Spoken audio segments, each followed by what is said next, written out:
What is your message today to Democrat mayors watching us right now that suffer from TDS and they cannot get Trump out of the way to saving their city, Portland being one of them? They should do the right thing by their citizens, Brian. They should call the president, they should call the White House and say, we want to work with you. And in Memphis, we are seeing some cooperation. As you saw from that billboard, the people of Memphis are loving this, and they are very grateful for the federal government's efforts. And federal law enforcement is there. We're working alongside local law enforcement. We'd like to see it ramped up a little bit because we want to make progress, and we want to arrest as many bad criminals as we can.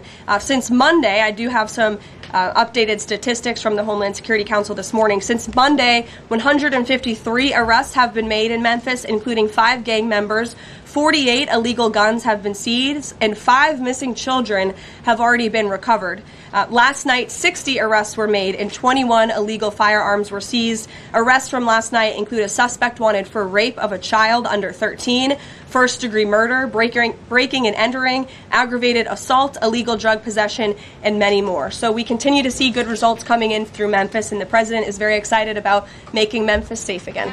Are you denying that Medicaid money has never gone to illegal aliens in the United States of America? I'm not denying anything. I'm asking you if you can explain the disconnect in the message. I most certainly can. The Democrats' proposal, their continuing resolution, let me just reiterate, the Republicans' continuing resolution was a clean continuing resolution. There was no partisan politics injected into it. There were no conservative wish lists injected to it. What the Republicans want, and still want to this very second, is a clean continuing resolution to fund the United States government. What did the Democrats want in their continuing resolution? They inserted a provision to undo a provision in the Working Families Tax Cut, the One Big Beautiful Bill, that ended taxpayer-funded health care illegal benefits for illegal aliens. Democrats' proposal would require Medicaid to pay more for emergency care provided to illegal aliens than Medicaid does for American patients who are disabled, elderly, or children. And this bill would have also allowed California to continue a gimmick that funds its Medicaid for illegals program. Those are things that we ended, the Trump administration ended, with the passage and the signage of the One Big Beautiful Bill. And it is an undisputed fact, a fact that under the Biden administration, illegal aliens were absolutely receiving taxpayer-funded health care benefits. In fact, in fiscal year 2024, Medicaid costs for emergency services for illegal immigrants skyrocketed by 142% from the previous year to $9.1 billion. That's $9.1 billion taxpayer dollars that were going to emergency services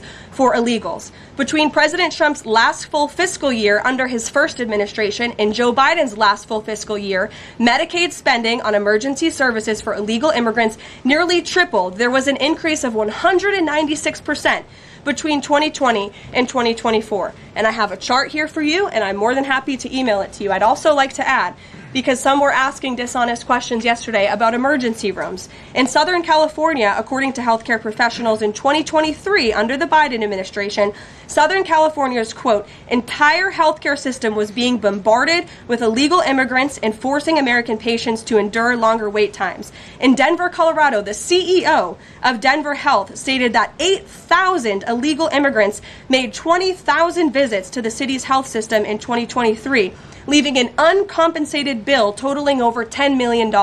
So when an illegal alien goes to the emergency room, who's paying for it? The American taxpayer. The main safety net hospital in Denver had to turn away patients due to the massive influx of illegal immigrants into the community, and UC Health Hospitals in 2024 reported their system was under stress from an increasing number of migrants. As a result, according to the head of emergency departments and urgent cares across the hospital system, quote, access is impeded for everyone. These are healthcare professionals who dealt with this directly, and there's a lot more where that came from. It is an undisputed fact that Democrats want to give taxpayer-funded healthcare benefits to illegal immigrants, period. Our position is that it's completely unacceptable that the Biden administration paroled and encouraged an invasion of tens of millions of illegal aliens into our country and then promised them free health care.